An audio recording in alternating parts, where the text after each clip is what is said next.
रविराज साबळे पाटील, शिवशाहू फुले आंबेडकरांच्या विचारावरती आम्ही चालतो, असं म्हणणारा एक महाराष्ट्रातला तरुण. या तरुणाने शेतीविषयक माहिती लोकांपर्यंत पोहोचवली. आपला नफा कसा होईल, काय होईल, या सगळ्या गोष्टी पोहोचवली. एवढंच नव्हे मित्रांनो, सर्वसामान्य लोकांचे डोळे यांनी उघडले. जे राजकारणी असतील, जे अन्याय करणारे लोकं असतील किंवा महाराष्ट्रामध्ये जे पण कुठं अन्याय होत असेल, बलात्कार झाला, काहीही घटना झाली, तर पहिलं त्या विषयावरती बोलणारं एक नेतृत्व ते म्हणजे रविराज साबळे पाटील. काल रात्री एक पोस्ट शेअर करतात, त्याच्यामध्ये म्हणतात, की "मी थांबतोय."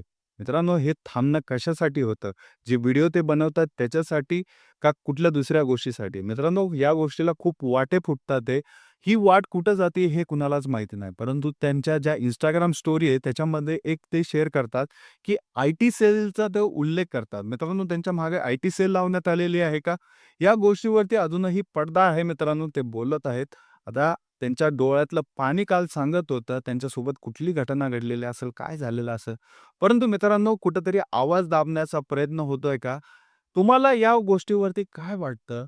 कमेंट करून सांगा मित्रांनो.